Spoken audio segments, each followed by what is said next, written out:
This is TV program 8409, The World Tomorrow with Herbert W. Armstrong. The production date is June 25th, 1984. Ambassador Television Production, Media Services for the Worldwide Church of God. Copyright 1984.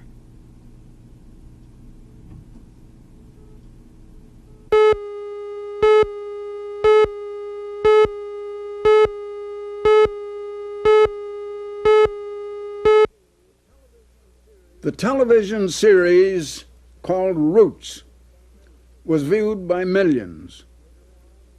Later on, it was rerun and viewed by more millions.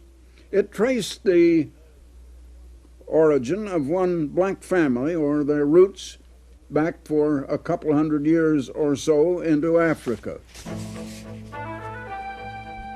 Now the Jews know their roots. It's traced through the Bible, all the way back to the very first created man, Adam, and their mother, Eve. Also, the Arabs know that almost every Arab knows he is descended from Ishmael, and Ishmael was a son of Abraham, mentioned in the Bible, and through that they have their roots all the way back to the first created man, Adam.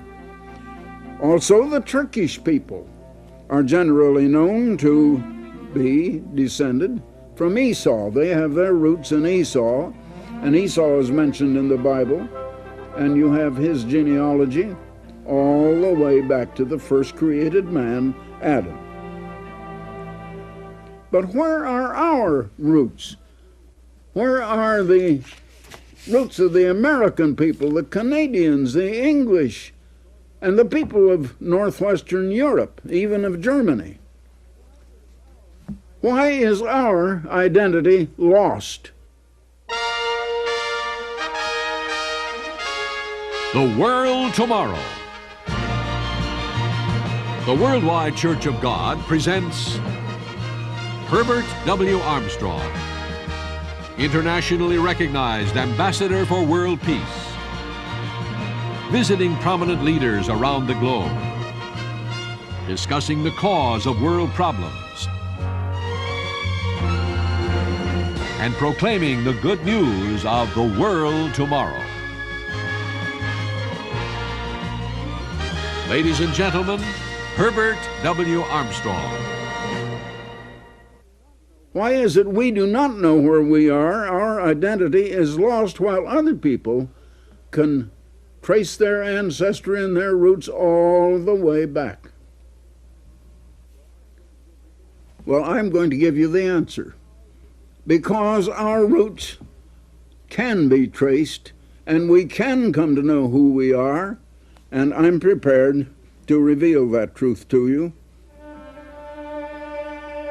Now, the Jews are pretty well recognized for who they are because of their recognition and continued recognition of the seventh-day Sabbath. It's known in so many quarters even as the Jewish Sabbath. Did you know that the first place in all of the Bible where the word Jews is mentioned is in the Bible in 2 Kings 16, verses 5 and 6. That's 2 Kings 16, verses 5 and 6. If you go back to some of the roots of Israel, and the first place where the name Jew is mentioned is in this particular scripture. I'll quote it.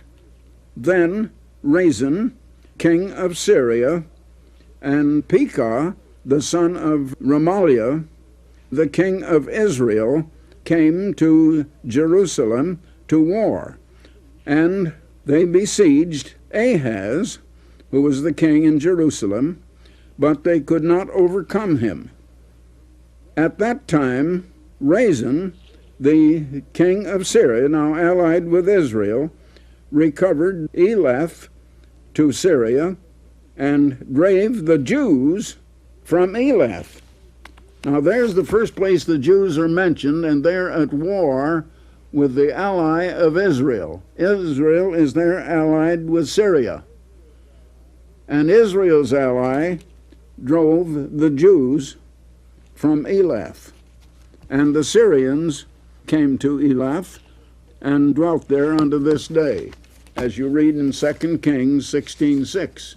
The first place where Jews are mentioned, they were at war against Israel. Now, can you imagine that? The Jews at war against Israel. Why, doesn't everybody think that the Jews are Israel?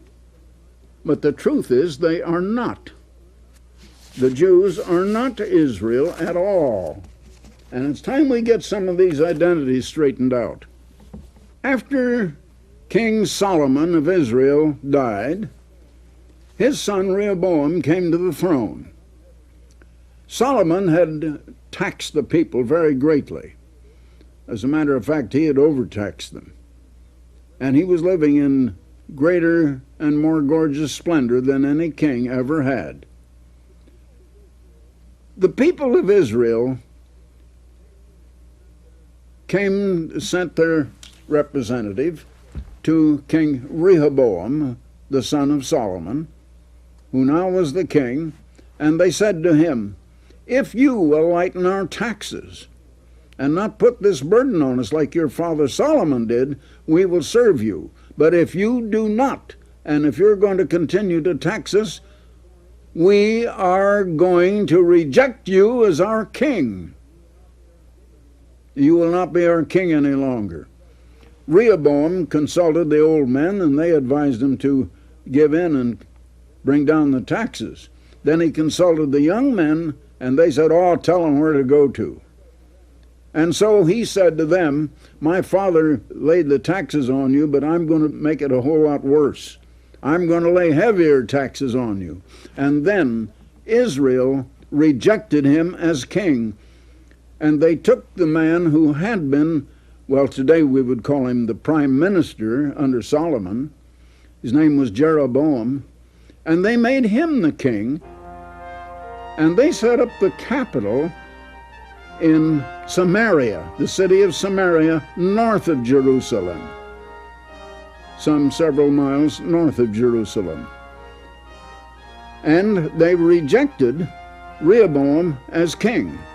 At that time, the tribe of Judah seceded from Israel and became the kingdom of Judah. They took a new name. They became known as the kingdom of Judah. Now the tribe of Benjamin went with them, because they were located, adjoining them in territory anyway.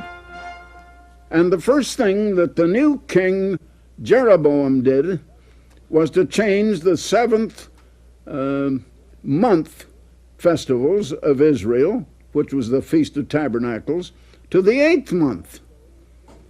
And also he changed the 7th day of the week, or the Sabbath day, from the 7th day to the 8th day, which was Sunday, or the first day of the week, the beginning of another week.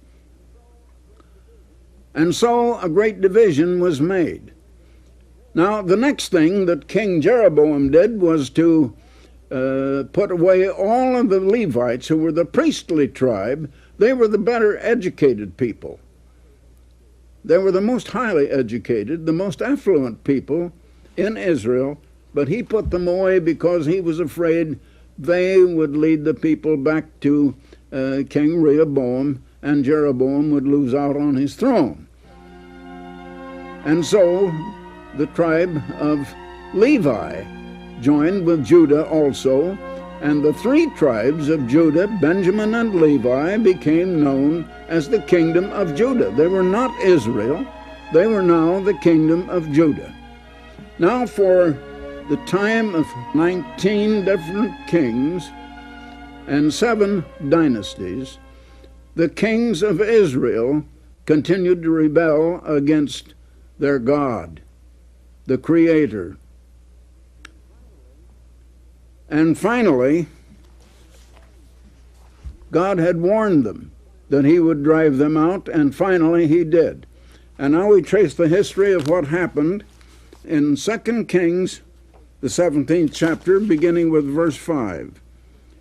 Then the king of Assyria came up throughout all the land and went to Samaria, Israel's capital and Israel's land. The whole land was called Samaria by that time. and besieged it 3 years. That's from 721 to 718 BC. In the 9th year of H.W.A, the king of Israel, the king of Assyria took Samaria and carried Israel, now not the Jews, carried Israel away into Assyria and placed them in Halah and in Habor by the river of Gozan. Well, this was in the southern shores, near the general area, the southern shores of the Caspian Sea, and in the cities of the Medes. Therefore, the Lord, or the Eternal, was very angry with Israel and removed them out of his sight. There was none left but the tribe of Judah only, or the kingdom of Judah. They were left with the capital in Jerusalem, and that was all of Israel that was left in Palestine, in that land, the original so-called Holy Land. Now continuing in verse 23, until the Lord removed Israel out of his sight, as he had said by all the servants, the prophets, so was Israel, now not the Jews, but Israel, carried away out of their own land to Assyria unto this day. That is the day that this was written. And the king of Assyria brought men from Babylon, and from Cutha, and from Ava, and from Hamath, and from Sepharvaim, and placed them in the cities of Samaria, instead of the children of Israel. In other words, the people called Israel had been moved out of their land. Now they had dwelt in the land called Samaria, and only the kingdom of Judah remained in Judea, or the land surrounding Jerusalem. But Samaria was in northern Palestine, and they were all moved from their farms, from their cities, from their homes, over to the southern shores of the Caspian Sea, and placed them, that is, these Gentiles from Babylon and other cities over there, and placed them in the cities of Samaria, instead of the children of Israel. And they possessed Samaria and dwelt in the cities thereof. Now, they were the ones that were called Samaritans in the time of Christ. Now, the Jews in the time of Christ were from the kingdom of Judah. And they are the ones that Christ came to, his own. Christ himself was of the tribe of Judah, and he came to his own, who received him not. So, the nation Israel finally lost its identity. It was driven out away from God. They lost their identity and became known as the lost 10 tribes. God, meantime, had made an everlasting covenant with Israel. It's recorded back in Exodus 31.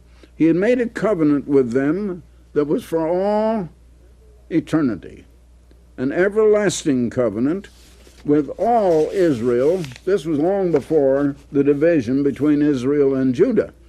This goes clear back into the days of Moses. Now I want to read you that covenant.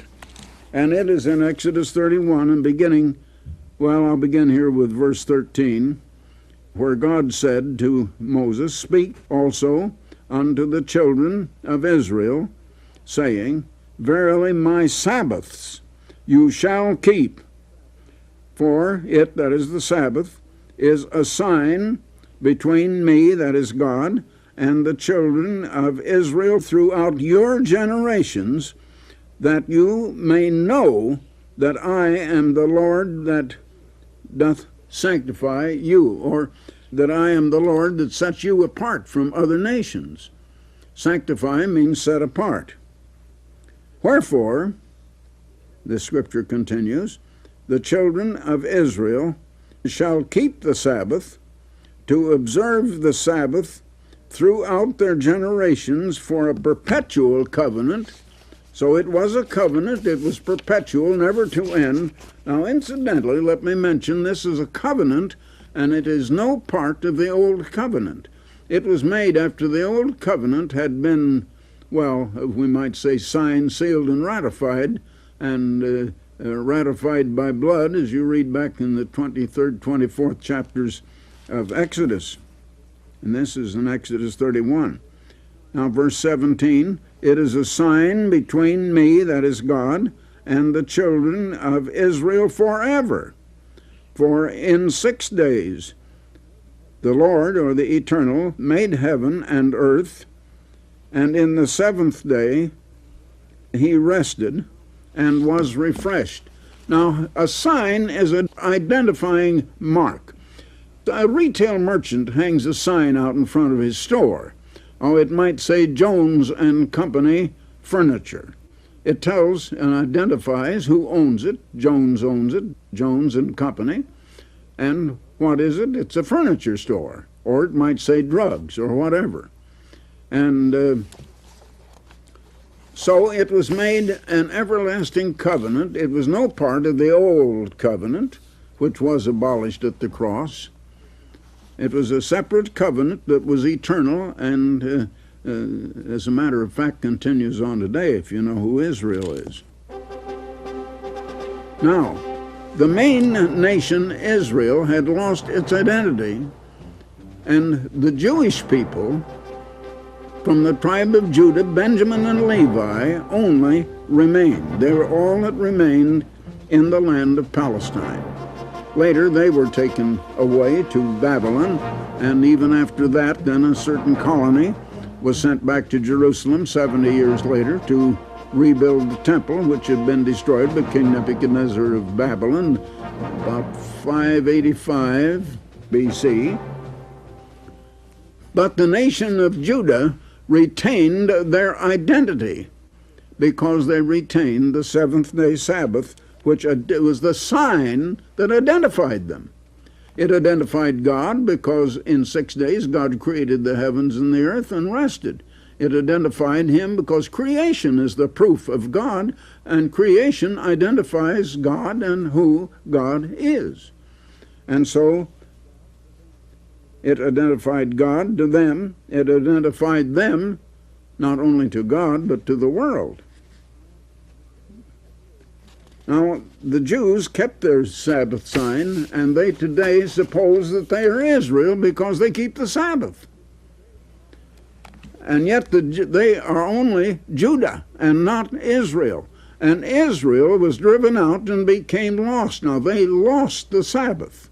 They did not keep it. They had turned to the 8th day, or which became, of course, the first day of the next week, or Sunday. Now, after 718 BC, lost Israel and Assyria moved west and northwest. They moved from the southern shores of the Caspian Sea, and by the time Judah was taken to Babylon, they had already moved, and now they had moved north and northwest. Now, the Assyrians had settled in the land that we call Germany today. And the Germans of today have their roots back in ancient Assyria. They don't know that, and they don't know who they are. The 10 tribes moved on into Western Europe and into the British Isles. And it's pretty well identified today that especially the northern French, the French people, are the descendants of the tribe of Reuben. That the British were the descendants of Joseph. And Joseph was really divided into two tribes, Ephraim and Manasseh. Now, the British were quite a colonizing nation. They colonized all over the world, and that's a matter of history that gets down to our time. It's just recently that Britain has lost so many of her colonies. But she did possess India, she possessed most of Africa, she possessed countries all over the world. And she finally grew rich in that way. She was a colonizing people, and the Bible says she was to lose her first colony. The first colony of England migrated to the United States and are identified, if you will study it closely and with many, many texts and passages in different places in the Bible, as the descendants of the tribe of Manasseh, one of the 12 tribes of ancient Israel, and part of the 10 lost tribes that lost their identity and don't even know that they are Israel, and think they're Gentiles. And the world thinks so, and the world doesn't know what are their roots or where they came from, because they became lost. They lost their language. Now we find today they're speaking the English language. Of course, the English language didn't exist back 700 years before Christ. And the Assyrians had settled in Germany. All of that is a remarkable thing in giving us the roots or the history of our own people, where we came from, who we are, and we can trace our identity all the way, just like other nations can, back to the first created human being, Adam, and his wife God made from him, for him, called Eve. And all humanity has come from them. And we can have our identity back that far. Now, I have written a book which through many years now has gone out to, well, I was going to say millions of people. I don't just recall how many million. I don't think we've kept a record of the exact number. But this booklet, The United States and Britain in Prophecy, millions of people have read it. It's the most circulated booklet we have ever put out. I haven't announced it now for some little time on this program, and I want to announce it once again, and that will give you some startling information about our ancestry, about your own roots, where you came from. And not only that, it will give you, it is the key to understanding biblical prophecy, and it shows you what Bible prophecy says is going to happen to the United States in the next few years. Now you wonder, where are we going from here? The world is in trouble, and the United States is approaching trouble, many troubles. And it's all written in the Bible, and you can't understand it without this knowledge of our identity, of our own roots, who we are, where we came from, and where we're going. The booklet is The United States and Britain in Prophecy. Now, there's no charge. All you have to do is request it. It's an illustrated book. It's a good many pages, and it will not only identify you and give you the key to understanding all prophecies, but it specifically pinpoints the United States and where we are mentioned as nations, the British and the American people, in biblical prophecy, and what is going to happen in the next few years. What already has happened in Britain is recorded there incidentally. Now, at the same time, I want to send you another booklet along with it. Where is the true church today? I've said something about that in recent programs.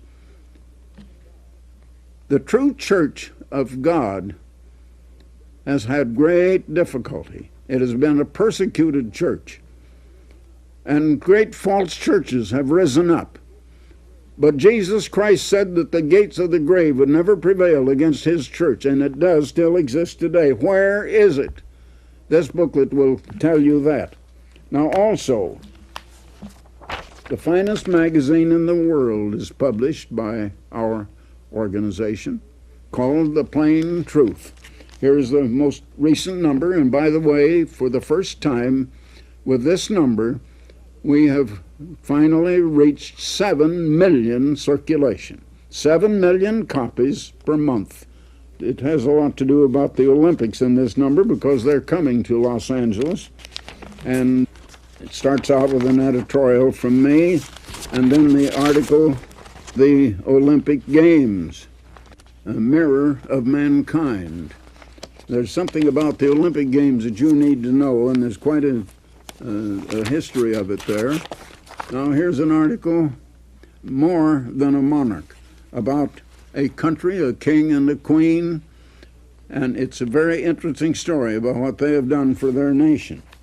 Then another article, Tomorrow's News Today, and that refers to biblical prophecy. Prophecy is telling or forecasting what is going to happen before it happens. You get the news of the future today. Now here's another article, Whatever Happened to Good Sportsmanship? And that is concerned about the Olympics also. Whatever happened to good sportsmanship? Another one, In Pursuit of Excellence. And that has to do with training for the Olympics. And incidentally, many who are training for the Olympics in Los Angeles have been training on the Ambassador College campus right here in Pasadena. Here's another article. Yes, words can hurt. You can hurt people by your words. And that's something you need to read and to understand. Very important. Here's another article. A welfare plan with a heart. Now this shows what a biblical welfare plan really would be.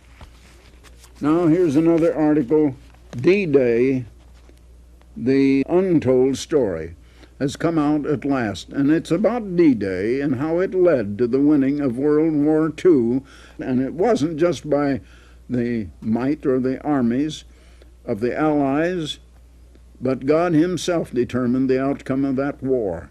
There's some news here that is going to surprise you. Now, the Plain Truth is the most important magazine. It is the finest magazine in the world, and there's no subscription price. It's not a new magazine, in its 50th year already, and it is the only magazine in the world, so far as I know, that has never increased or raised its subscription price. Its subscription price is zero. You don't have enough money to buy it. But you can subscribe by just sending in or calling in by telephone a year's subscription absolutely free. Now all you do, you just send your request to me, Herbert W. Armstrong, Pasadena, California. That's all the address you need. Herbert W. Armstrong, Pasadena, California, and the zip code is 91123. Or just go to the telephone right now and call 1-800-423-4444. That is, you dial 1, then 800-423-4444. It's a free call. So, until next time, Herbert W. Armstrong, goodbye, friends. For the free literature offered on this program, write Herbert W. Armstrong, Pasadena, California, 91123. In Canada, Box 44, Vancouver, BC. Or in the continental United States, including California, you may call this toll-free number, 1-800-423-4444. In Alaska and Hawaii only, call collect 1-818-304-6111. If the lines are busy, please try again. The preceding program and all literature were produced and sponsored by the Worldwide Church of God.